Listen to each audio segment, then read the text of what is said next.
Okay, hello everyone. This is the second attempt at this video.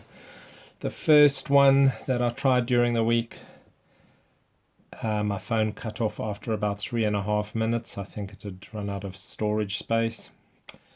So at the end of my video I checked it and realized that I'd been speaking to myself for 7 minutes. So let's try this one, try and make it shorter and sweeter.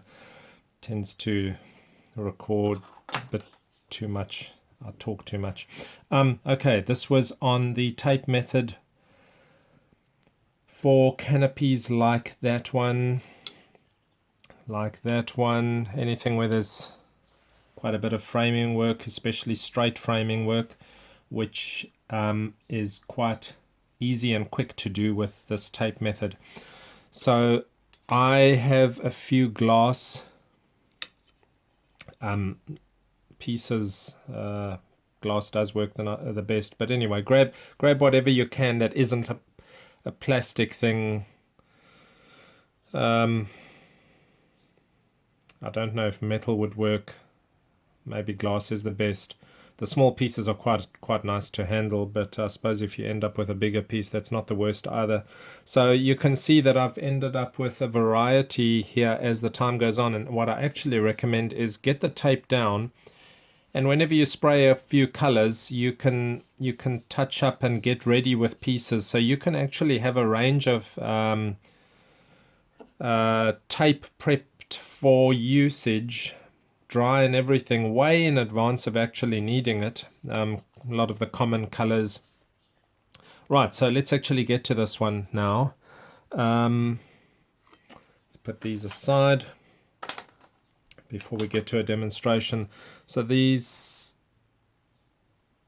the tape that I've been using is this or this type of thing. Now the gum works better than others, and unfortunately you don't really know that at the time, so you know just learn to mess around with it, lay it down, play with it, tape up things that you didn't even feel like taping up, and just see how long the gum lasts. That's a bit of a nuisance where you've done a lot of work on a canopy and a year later, I mean, I'm exaggerating, it's almost never a year later. The one that I did lasted maybe 10 years before the tape peeled away, and if you do it well, you can get away with not needing to redo it. Right, so I've already put a piece down there in the last session. Where's that one? I think I put this piece down in the last session. I don't know how good. Yeah, you can see that in the video. I've already sanded that. So all I really wanted to say about that is when you lay it down, don't get fingerprints on it. Lay it over the side and over the side so that your fingerprints are on the pieces which you're going to cut off. As you're trying to lay it down, you just smooth it down as well as possible. I mean, there's a few air bubbles and stuff in there, and it's not the worst. And then I took this was probably 400. I think 400 is even fine. And I was just sanding the surface of that tape so that the paint grips to it better. And you quickly get a feel for when it's ready for spraying. You just don't want any shiny part of the tape left. So that would be ready there. What I said when I was explaining this whole thing is that hand painting gives you a thicker layer which covers the tape far better than spray paintings. Test it out for yourself. Go ahead and make a whole bunch of them. Get a sheet of glass where you can lay out 10-20 lines of tape and do different things. I mean, the advantage of the separate pieces is that if you are in fact going to spray, that your overspray doesn't reach other pieces of tape. So just keep that in mind. Alternatively, hand paint so that you can put them fairly close together. Now that one's hand painted, and I don't know if you can see the quality there. Sometimes you're going to want better quality on your canopy. Sometimes that sort of hand painted effect will give you a good enough semi-weathered feel to it. When you do your first bit of painting on that tape, you may want to do interior color first, so that when it shines through, when you're looking at your canopy and you see the inside of it, or as you're looking through there, you see interior color. Now on this particular one that I've got silver there, that's right, that's why I took these off. This one was actually painted Tamiya tape, and that was the reason that I didn't use the Tamiya tape, because otherwise you see the yellow interior color there. So with a sellotape, paint your interior color if it's relevant, but if it's a gray like this, you might consider that good enough to be your interior color, like I did on the Kingfisher. I didn't do an interior color first, that's just sprayed gray, and you'll see gray from the inside of the cockpit as well, if you look through the canopy. You can do a combination of a spray paint and a hand painting. You can do a base coat first, since some of the colors that you might be spraying are not very strong. You'll quickly get a feel for it. What you are looking for is something that when you've painted it and you hold it up against the light, you don't see through it. So it needs to have a bit of strength to it, otherwise you're going to sort of have semi-transparent canopy lines when you finish there. The cutting, so I just use this metal rule, and as I was saying, you measure or estimate roughly what your canopy frame thickness is there. Lay your metal rule down on the tape,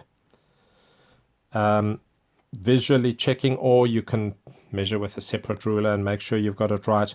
Hold this down so it doesn't move at all. One single slide across with the blade, and I've got my next line ready for use. When you take it off, this one I happen to have that have it right across my piece of glass, so I have to dig it off right at the corner here. Nothing wrong with that. So you use your blade and lift up the piece, and you can help it with your finger like that, and pull it off. So you'd have a sort of a long piece there, and sometimes I do that. So with this long piece, you know, you can get this whole long piece on your blade. You need somewhere else to put it down. Just gently put it on. I don't know if you can even see that. You see how the static just causes it to suck onto the surface of whatever you're wanting to put it down onto. Interesting. So just put it gently down onto there. Slight bit of pressure. You don't really want to press it down there.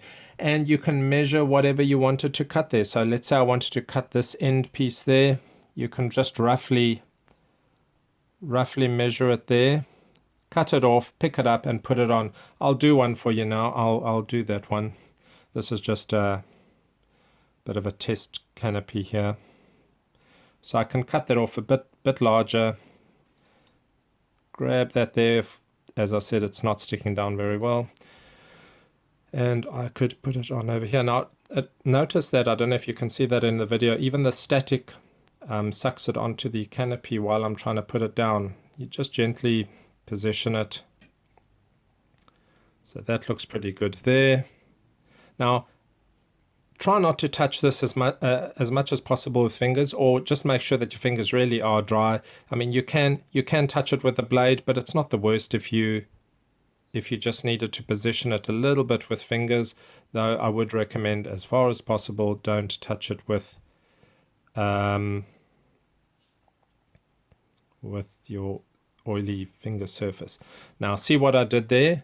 I thought I measured it correctly there, and I thought I was even giving a bit extra, and I didn't. I ran short, so I'd have to redo that one again, and it's no problem actually, because this is such an easy method to just take this off, do it again. You can position it by just slightly adjusting it with your nail, pushing it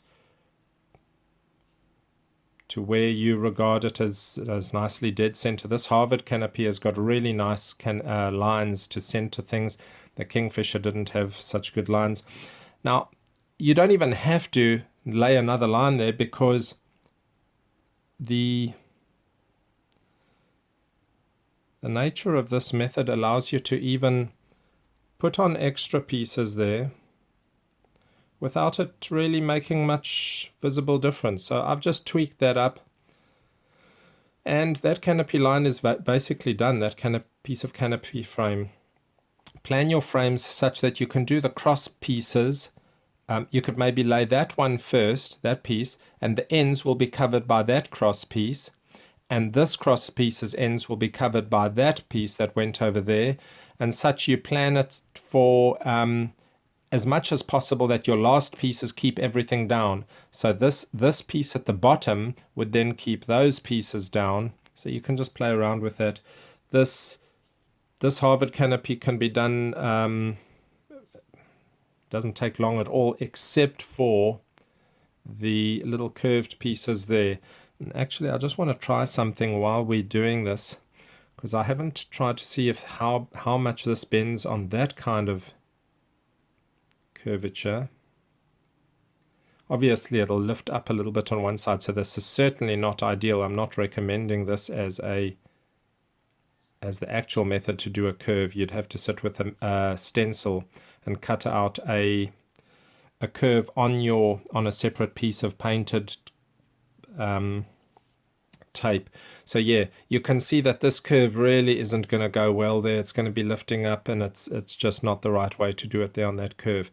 That little piece there would be fine. That piece there. Oh, try not to cut on your canopy glass. So when you've got that there, and you did need to trim off, just judge it right there and trim it off like that. Don't go and run your blade. You'll put unnecessary scratches on there. And in the event that you decide that in fact all of this is just not what you wanted on that particular line, so easy to just take off. Really, it is one of the easier methods with model building when you have straight frames. Right, the other thing that I wanted to say is I'm using Humbrolls or oil paints, because as you are pulling off these bits of tape that have been down for sometimes months or even years in my case, you're pulling them off, and the angle of bend can sort of reach about 90 degrees sometimes. Try and pull them off at a bit of an angle so you don't help the paint to crack off the tape. You've already sanded it, so that's one step to help it. And when you take it off, try and do so somewhat gently. The fact that it's a oil paint helps. The acrylic paints, I think, crack off. But I mean, again, practice and see what happens. You'll soon realize whether you can get away with acrylics. I mean, I could possibly put an acrylic over the enamel and maybe even get a partial cracking of the acrylic, which might aid the effect that you're trying to get to.